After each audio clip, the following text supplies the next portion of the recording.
Hi everyone, welcome back to another video. A lovely sunny day here today, which is good because what I'm going to be doing at this time of year is starting to sort through the cutting beds here and basically taking out any plants that have finished for the year and sorting through and finding gaps to prepare the cutting beds for next year. So at this time of year, to give you a gauge of how things look, our ammi looks like this. Our zinnias have had a light frost, and they look like that. Cosmos is clinging on, but it's pretty tatty and looks like that. And that, believe it or not, is one of our first successions of snapdragon. So as you can imagine, there's quite a lot of remnants of flowers around, and these guys are still clinging on. So we've got a few dahlias still in bloom, and many of the flowers look absolutely lovely still. But one thing that these plants don't like is they don't like it if we leave the tubers in the ground over winter. If, like me, you've got very heavy cold soil, because the tubers will rot and then you won't have dahlias next season. So one of the first things that I have to do at this time of year to prepare the beds and get the best out of my plants and flowers is I lift my dahlia tubers. So in this video, that's what we're going to be doing. I'm going to show you how I lift and store my dahlia tubers over winter, and then what I do with the ground in the cutting beds once I've removed the dahlia tubers. We're going to be planting some spring bulbs and biennial flowers to give us flower stems to cut early next season. First things first, so I'm going to go around all my dahlia plants and cut off any of the remaining flowers so I can take them home and enjoy them as a last big hurrah from the cutting patch this season.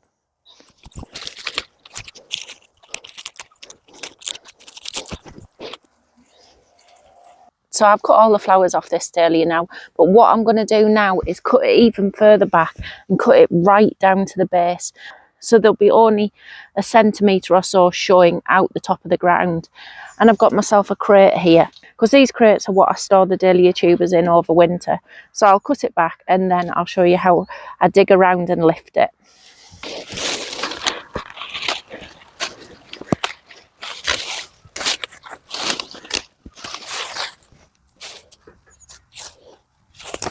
So there you go, you can see the dahlia tuber there all cut back, and its tubers actually is just proud of the surface there. So what I'm going to do now is take my spade and dig about 40 centimetres from that tuber in a circle around it, because what I don't want to do is break any of these tubers. That'll be like an open wound to the tuber and may encourage disease to set in. So sadly, when digging dahlias up, you might find some of your dahlia tubers have been affected by a bacterial disease called crown gall, and that's what's happened to this one. It's a bacterial disease. It can affect tubers that have wounds in them, so that's why we've got to be careful when we're lifting them. And or it can be spread from dirty tools. I would like to think it's not been spread from that. Or it can be spread just through soil conditions. And you can always spot gall, because at the top of the tuber you'll see lots of what you'd think would be eyes. Now if they're really closely packed and compacted like this one here, that isn't a good sign. Normally dahlia tuber eyes are a good sign, but this isn't. This is the actual sign that this tuber has been infected. So they're definitely no good to be stored, and you need to discard them. Don't put them on your compost heap, because it will remain in the soil and it can affect your compost next season, and you don't want that going into a whole new batch of dahlias that you're growing. And it also sadly means that this parcel of ground here where this dahlia has been growing, I can't grow dahlias in that bit of ground next year. So I've got to go and get rid of this now, not put in the green waste bin, not put in the compost heap, and got rid of. But you definitely need to look out for signs of gall when you're lifting your dahlias. Now if you remember back to spring, you'll remember that this year I started some of my dahlias from dahlia seeds, which were gathered by Philippa from Just Dahlias. And it's the first time that I've grown dahlias from seed, so I wasn't sure what to expect. This is one of the seedlings that was produced. It's one that I've really enjoyed. The bees have really enjoyed it, because it's a single flowering dahlia, meaning they can get at the pollen. And I just really love the colour. So I'm going to cut back and lift this dahlia now to see if it's produced a viable tuber that I can use to take cuttings from next season. Because if I can take cuttings from this tuber, the cuttings that it'll produce will all flower with this exact same character trait here, and that's what I want. So I'm not expecting this dahlia tuber to be as big because I grew it from seed, but as long as it has eyes on it, it means that I can take cuttings from it. Has it got a tuber? Let's see. Yay, it has.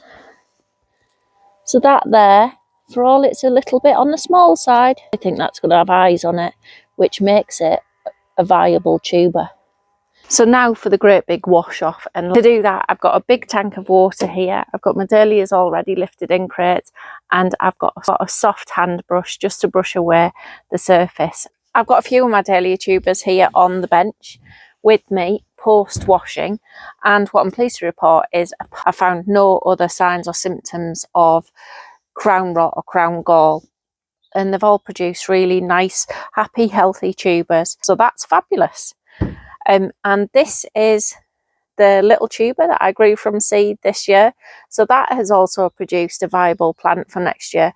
It probably, looking at it, hasn't got enough eyes to produce vast amounts of cuttings, so what I'll end up doing with this tuber in spring is putting this on and then growing it in the ground for another year, and then hopefully it'll produce a bigger tuber like this, which will mean that I can take cuttings off it in 2027. Crikey. But with tubers it is quite a long process, so it's just something that you have to get used to. Now that they're all washed off, what I'm going to do is get my crate back again and put them into my crate and store them in a cool, dark place over winter. When you're thinking about where to store your dahlia tubers, it needs to be somewhere that won't dip down in temperature to freezing point. It needs to be somewhere that isn't fluctuant, so somewhere without central heating or any other form of heating where the temperature is going to fluctuate up and down. And it needs to be somewhere that's dry, so nowhere that gets really, really damp over winter. It's not ideal to store your dahlia tubers in greenhouses and garden sheds that are built out of wood without insulation and things like that, because in those environments the moisture gets in, which will then in turn get into your tubers and will rot your tubers over winter. So it's a case of finding the ideal place. That's the first batch of dahlias. They're all lifted, washed off, labelled and put into this crate. And I'm just going to leave them in the polytunnel so that over the course of the day, it's a nice warm day here, any remnants of water can just dry off naturally. And then I'm not going to add any sand or any sawdust or anything like that around the tubers. I'm just going to put them straight in to store them over the winter in this crate so that air can keep circulating around them. And as long as that air remains nice and dry and there's no moisture in it, they'll be absolutely fine like that. Well, I'm going to grab some bulbs, take you outside and show you what I'm going to plant in the gaps that these guys have left. Back out in the field now, it's got a bit colder this afternoon, so I've put my hat on and back out to tackle one of the flower beds. All the dahlias now have been dug up and removed from this bed here, and there's some perennials planted in it alongside some annuals. So what I'm going to do is clear out all the spent annuals from this bed here, and then we're going to start to incorporate some planting that will flower next spring.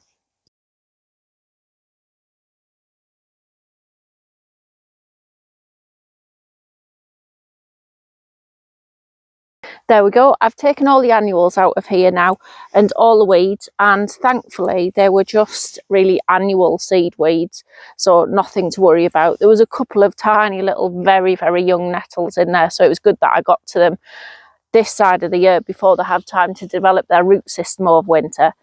So in amongst the annuals you can now see the perennials that are in here. So there's some eryngium that accidentally got chopped. I should say that when I was weeding, I was using a Nowaki hand hoe. It's not an advertisement, it's just because I know that I'm bound to get asked as what I was using. So I tend to use this for taking out weeds because it's a lot quicker if you just need to get to the surface. It's not that good if you've got things like docks with a taproot, but if you just want to take out surface weeds and annuals, it's really good and really quick. And I find it a lot easier on my wrist than using a trowel, because I feel like I'm using my arm that way rather than my wrist that way with a trowel. And speaking of someone who's starting to suffer quite badly with their hands, I find this a lot easier going than a trowel for these kind of situations. So I've taken all the weeds out, I've taken all the annuals out, and now you can see there are some perennials left in this bed. So we've got Eryngium Palladium, which was sown late summer 2024 and then planted out as 9cm pots early this spring. And as you can see, that's produced some really lovely big clumps. And we've got some very young Echinacea white swan in there. Alongside that, we've got polka dot polly, which is a perennial digitalis, and in the centre of the bed we've got some Verbena boreensis, which is a nice tall flower. But you can see that there's gaps forming between these perennials, and that's where I want to fill out over winter. So in those gaps I have got some bulbs to plant and I've got some biennials to plant. So the bulbs that I'm going to plant are going to be flowering at various different heights at different times during spring. I've got some Allium Globe Master bulbs, so they're going to be going in the centre of the bed because they're really nice and tall. And I've got some Allium Cephrycilium, I can never pronounce it, it's got a fancy Latin name that I'm going to write down, but many people, including myself, call it drumstick allium. And the bees absolutely love this, and it flowers a fair bit later than the other alliums. And these alliums, for all the flowers are a lot smaller, they still get quite tall, so they're probably going to go in the centre of the bed as well. Now, because I'd had flood in the winter before and lost a lot of tulip bulbs, the last autumn I didn't plant any tulips in the ground whatsoever. But because my planting system has now changed and we've got grass paths around and the bulbs are going to be planted in amongst perennials, I'm actually going to risk putting some tulips in my bed this year. I'm not going to put all my tulips in. I don't even think I'm going to put a quarter of the tulips in. But I am going to plant some little clumps of tulips in amongst the perennials to see if my new planting scheme has helped with the drainage of the soil and I can get them through this winter. So the other bulbs that I'm going to plant are tulips, and I've got some black parrot tulips, which are the latest flowering tulips that I've ever got to come into flower. And then I have a new variety to me called Sugar Crystal. And then flowering at a similar height to the tulip bulbs, I've got some Triotelia bulbs, which I grew for the first time this spring, and I absolutely loved them. Really, really pretty blue flower. I want to try and incorporate more of them into the planting out in the flower beds this autumn. So they're going to go around the edges alongside the tulips. So I better get planting. In amongst the foxgloves and the verbena and the echinacea, which won't be in flower in early spring, I'm going to do a clump of 3 alliums, and the bulbs will grow quite happily alongside these perennials.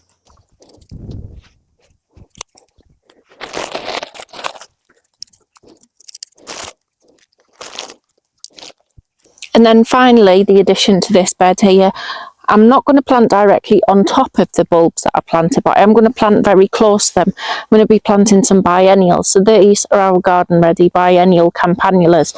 So these and the white hesperus here, these were sown in June and then they've been growing on in 9cm pots since. And these plants are going to come into bloom at the end of May, beginning of June.